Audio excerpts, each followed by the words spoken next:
Jay Douglas, welcome to Q. Thank God I'm here, man. Thanks for having me. It's a good day for good vibration. It's nice to have you here. I want to talk about your whole life and your whole career, but first, I want to hear the most recent thing you did here. This is Jah Children featuring General Trees. Mm-hmm. When you think you've reached the end of the road, beautiful people, please do not lose hope. We must stop fading all situations. We'll fight for mankind and build a strong nation. So Jay, I hear we'll fight for mankind. I hear beautiful people do not lose hope. What's the message you want to give with that song? Well, my mom, Noreen, God bless her soul, as I said, she came as a domestic worker in the 50s. And when I came here in the 60s, and she just let me know that knowledge is power when it's used effectively.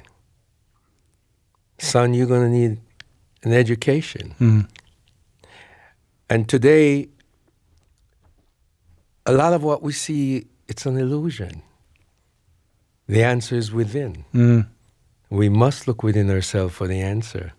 And she taught me that it doesn't matter how bad the situation is. Some good will come. Mm-hmm. But we have to have eyes to see and ears to hear. I want to play you some music today. I'm excited to listen to some older music with you. So this is when you were growing up in Montego Bay on the North Shore of Jamaica.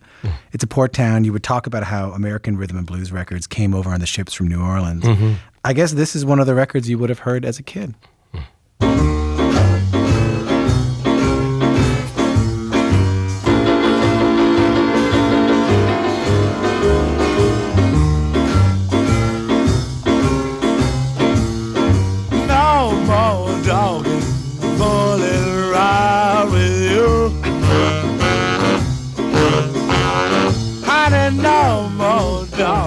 That is Roscoe Gordon from Memphis, Tennessee with No More Doggin' from 1952. What goes through your... By the way, I should point out if you're listening to this on the radio, Jay's been playing air piano the entire time to that song.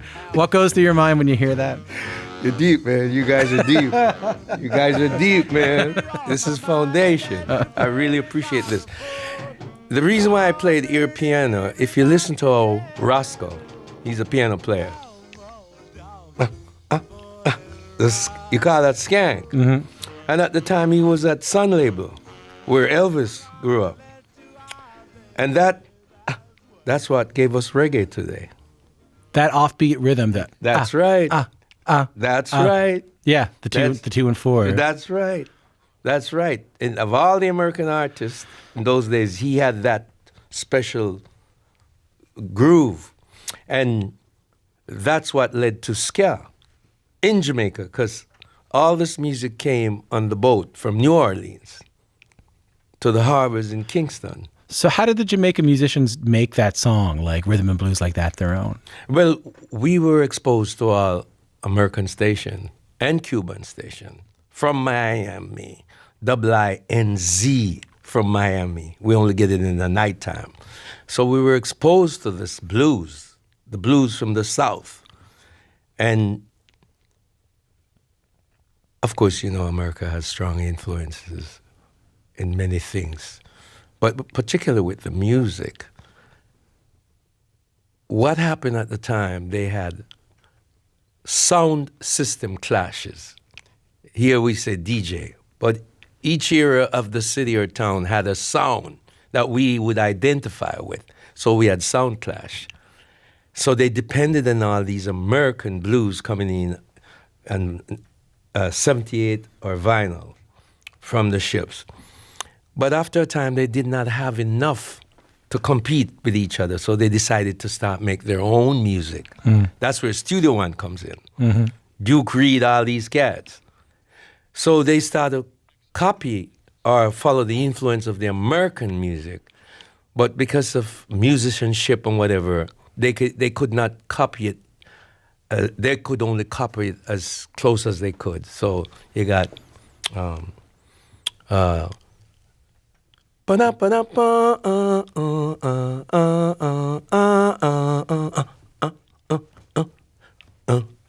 simmer down. That's Bob Marley and the Wailers. Yeah. We have just take a listen to this. Yeah. Yeah.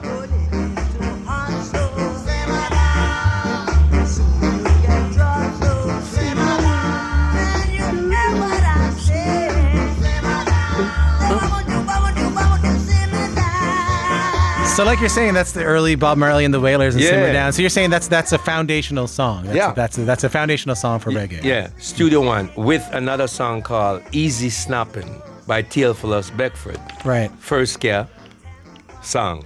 But this is one of the foundation ska. You met Bob Marley and Peter Tosh in the studio, right? How'd you know Oh, that? come on, man. We know it all here. That's my job. Okay, Chris and I mean, Chris is a great fan of early reggae as well, and he's been helping me Not along. too many people asked me that. Yes, we did. That's why I know, because we met at Studio One. And I'll share a little secret with you. Okay. The reason why I know so much about Simmer Down and the Wailers, the Wailers and myself, we auditioned the same time For what? for recording at Studio One. Those days they would audition you. Yeah. Next day you record if they like you. Yeah. So I was there when the Wailers came with this. So you guys auditioned at the same time? Yeah. Wow. Yeah, but I can't tell you anymore. How did yours go? Simmer Down was so powerful. Yeah. Mr. Dodd Coxon. Mm-hmm. That's all he had, had interest. That grabbed him so much. So everything else came after. Right. This is the producer of that. The owner. Yeah, the owner as well. Yeah. What did you make of Bob Marley? What did you think of him? Young, driven, because at the time, when the Wailers was put together, he was not supposed to be the lead singer. Mm-hmm. It was Junior Brathwaite, nice tenor voice. But as the creator and the energy and the forces had, it was ordained for the prophet to come forward. What did you think about Peter Tosh? Amazing. Yeah. Because he was the only one in the group played guitar, and he came from Westmoreland. So he was the glue with that little guitar. I felt like there's a bit of a scene happening, hey? Like there was a bunch of you guys making music together. It must have felt amazing. It must have felt like you were coming up with this brand new thing. Well, after you realize, because at such a young age, all you wanted to do is sing, but the spirit don't lie, because I wasn't even thinking at the time that I should go find a camera or a Polaroid and take some pictures. Right. That was the farthest thing from my mind. Right, But I wish I had that vision then. Well, you still have it here. I mean, you still have what's going on in your brain, man. That's what counts. Thank right? you. And you started doing talent shows when you were like 8 or 9 years old, right? Yes. Paint me a picture of what that was like. Okay. What were those shows like? Okay. We're in public school. And what's the Friday? Monday or Tuesday, we got information that you must report to Palladium Theater. That was the theater in Montego Bay for audition to get selected for the talent show. What you call American Idol. Yeah, right. We call it Pick a Star. Oh, okay. Right. Pick a star. Yeah. So this is interesting. Deep foundation. So we would leave school, report to the Palladium Theater at about 3 o'clock when school is out. All of us are singing. Our idols at the time were the Blues Busters. 2 guys, harmonies and everything, and I'm there with my partner, Errol, we're singing, because that's where we start learning harmonies. So when you go there's a gentleman from the band that's playing tonight, Dizzy Barker, who ended up coming to Toronto and became my band leader in the Cougars. Cool. Yeah. And Joe Bennett from Satellites. Oh, yeah. Was the trumpet player in that band. The band at the time was the Celestials, but in the afternoon they used a piano player, Dizzy Barker, to audition the all those. So you would sing what did you sing? What's your name? I have seen you before. What's your name? That song was recorded by Don and Juan from the United States, and it was a song with harmonies. And we sang it at the audition, we got selected. So we had to go home, get dressed up, come back, same night. Mm-hmm. Show starts at 8 o'clock. How'd you do? Oh, came second. Uh-huh. Yeah. Little kid. He's younger than us. Stood there. Our Father. How are you going to be the kid singing? How are you going to be the kid singing the Lord's Prayer? These are tough judges. But I have to tell you this. The next time the following year we went back and we were getting ready, and two friends of ours were singers, Bob and Wisdom. Wisdom passed away the other day, the barber at Eglinton, because we're from Montego Bay. They taught us a song, What was it? I'm Yours, another American doo-wop song. They taught us the song. They had their songs. So we went to Pick a Star again. The song they taught us ended up coming first. They came third, and they never forgive us. You beat him with their own song. So Jay, your family makes the move from Jamaica to Toronto in '63. What do you remember about your first day in Canada? First day, it's coming through immigration. The first night, meet the gentleman in the uniform and the questions he asked, and and who was here to meet you? My mom and my uncle. And then the first day I woke up, there were no leaves on the trees. So I asked my mom, "Where are the trees? Why are the trees dying?" What time of year? What time of year was this? Thanksgiving. Oh yeah, there's no leaves on the trees then. She explained right there and then. First thing, you're in a new land. You're going to learn to appreciate the seasons. Yeah, because we're in the tropical, unless we get a hurricane or whatever. One of the first things I learned, how to appreciate the seasons here. What was the biggest adjustment you had to make when you moved to Canada? Trying to get used to the cold weather. Why my hands are burning, my ears. And it was an adjustment in so many ways, like even going to a school like Central Tech.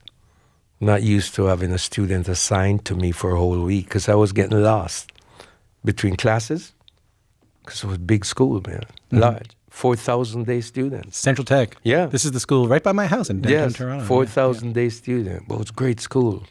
Made a young man out of me. How so? Thank God. What did it do to you? Well, my career got started there. What I came here with, we would have open house every year, anniversary, huge auditorium, concert. That's where I sang. What did you sing? You're my love. I couldn't wait for you to ask me. You're my love. You're my angels. You're the girl of my dream. Do-up-dup-do. But I'd like to thank you for waiting patiently.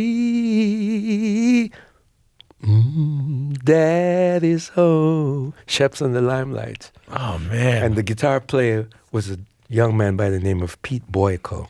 He backed me up with his guitar. And we sang it throughout the weekend because it's open house. And by then, so many bands are after me to come and join their bands. And I joined one of the band, and I used to sing in Catholic church halls every Sunday afternoon. I want to play some more music here. If you're just tuning in, I'm speaking with Canadian reggae legend Jay Douglas. He has a new single called Jah Children. So take a listen to this. Rainbows last now for just so long, but my love goes on.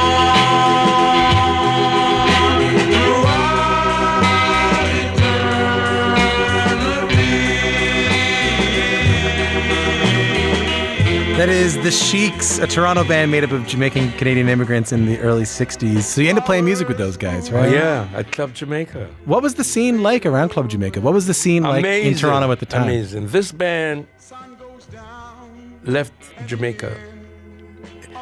It's interesting, man.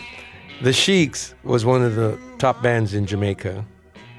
The Wailers, Baron Lee and the Dragoneers, they sent these bands abroad to represent Jamaica in the United States, World's Fair. They wouldn't send the Wailers, though. They thought they were embarrassing. Really? Because of their radical truth approach. Were you surprised then when Bob Marley and the Wailers became the biggest band in the world for a while? Yeah, but then after I look back, check what's happening, reality struck me. It was supposed to be. So the Sheiks was sent to the United States to represent Jamaica, and then they heard about Canada, Toronto, and they came north. And they came here, and they decided they want to stay here. And there was a nightclub on Yonge Street, it's called Club Jamaica. That was really happening, was down in Yonge Street. What was it like there? You paint me a picture of what a night was like there. Dressed up, really dressed up, cool, music from home. Like who? Like dressed up how? Suit. Yeah? Yeah, let's put it this way. The Yonge Street that I grew up with, those days, if you didn't go dressed up going downtown, whether day or night, whatever, you would be out of place. Now, if you dressed up, go down Yonge Street. You'd be out of place if you were dressed up. Yeah, you know what I'm saying? I think this is dressed up for Yonge Street, man. You know, but those days, because on that strip, you had the Colonial Tavern for jazz. That's where you'd see Miles and all those guys. Then just up the road, you got Club Jamaica, across the street, Club Trinidad. Up the road, you got Le Cocktail. That's where the Parliament, Funkadelics, all those cats come. Then you're up. Stevie Wonder played Le Cocktail. Yes, and he played the Blue Note, which was up the road, too. So this must have been amazing for you. Commodores, the Supremes. And you. Oh, man. You were playing music this entire time. Did you feel like a part of the scene here in downtown Toronto? Sure. Yeah. Sure. Singing it. That's how I get to meet the Mighty Pope, the gentleman you just played. He was the lead singer with the Sheiks. How did you end up in the Cougars? Because you end up singing for the Cougars. That's a pretty huge band. How did you end up getting that gig? You got time? Yeah, man. I got all the time in the world. So I'm a student at Central Tech. You see where the play field is, where they have the dome now. So I should point out that if you're not listening to this in downtown Toronto, Central Tech is this kind of gigantic school, kind of near my house. There's I shouldn't be saying that so often, but it is. And there's a big field in the front of the school. And during the wintertime, they put a gigantic dome. And you can see this dome from the plane when you're flying over Toronto. So sorry, that's where that dome was. Yeah. Right. Yeah. Harbour and Bathurst. That's right. So I'm out. You know, we're doing phys ed one day outside with my, the guys from my class. And a car came by and says, yo, yo, artist, you need to report Sunday at the WIF Club. Now, the WIF Club, WIF, West Indian Federation. The West Indian Federation. It was at Brunswick and College. That's where all the West Indian people would meet for a meal, dancing on the weekend, everything. So they didn't even stop. They shouted out that I should report at 12 o'clock Sunday. I said, what's this? Anyway, I kept an open mind. I went there, only to find out I'm auditioning for the lead singer for the Cougars. How did they know about you? Well, some of the guys from the band, the band leader then, they knew me from Montego Bay, and they're in the band. They were in the band, so they knew that I have some singing experiences. They knew you from the talent shows? Yes. Yeah. And the guy who they wanted to give the lead singing job to he's from Montego Bay. His name is Eddie Spencer. Now, if you know the history of the music in Toronto, there's a group called the Powers, Grant Smith and the Powers. These are serious dudes here in Toronto. Jay Smith, the Majestics, John and Lena Checkmates, Motherload, all these guys. These are Toronto band that we came here and saw, and I had to sit and listen. George Oliver and Mandela's. So they wanted this guy to be the lead singer of the band? From Jamaica, because he's hot. Right. And they hired him, they asked him to help form the Powers. And he got so good he left, then Grant Smith became the next lead singer of that band. Right. So because he was not available, I got the opportunity to be the lead singer of the Cougars. And that was a real life-changing moment for you, wasn't it? Big time. Yeah. Big time. We have a clip right now. Take a listen to this. This is the Cougars. Raindrops will hide my teardrops, and no one will ever know without crying.